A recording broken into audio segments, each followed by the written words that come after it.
Hello guys, আসসালামু আলাইকুম। আজকে একটি সচেতনমূলক ভিডিও নিয়ে আপনাদের সামনে আসলাম। আপনারা যারা পুরাতন বাইক ক্রয় করতে চাচ্ছেন তাদের উদ্দেশ্য করে একটি কথা বলা।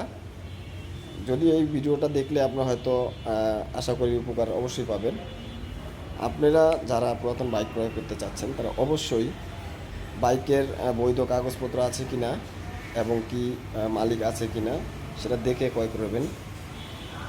আপনারা যারা পুরাতন বাইক ক্রয় করতে চাচ্ছেন তারা অবশ্যই পুরাতন বাইকের শোরুমে গিয়ে আপনারা মিটার টেম্পারিং করার কথা জিজ্ঞাসা করেন। হ্যাঁ, তবে আমরাও বাইক ব্যবসা করি, তো সেক্ষেত্রে অনেক সময় যে বিশেষ করে পুরাতন বাইকের শোরুমগুলোতে বাইকের অরিজিনাল মিটার থাকে না, তারা মিটার টেম্পারিং করে। হ্যাঁ, টেম্পারিং করে তারপরে ওটাকে বিক্রি করে। তো আপনি যদি বাইকটা ক্রয় করতে চাচ্ছেন তাহলে অবশ্যই বাইকের মিটার টেম্পারিং এটা কোনো ফ্যাক্ট না।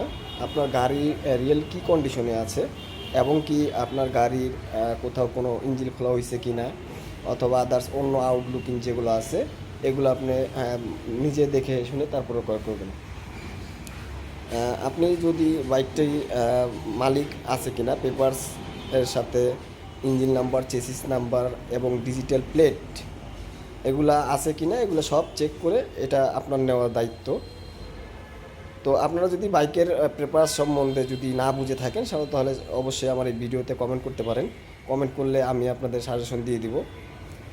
তো ভালো থাকবেন সবাই, সুস্থ থাকবেন সবাই। আবারও চলে আসবো অন্য কোনো ভিডিও নিয়ে। আসসালামু আলাইকুম।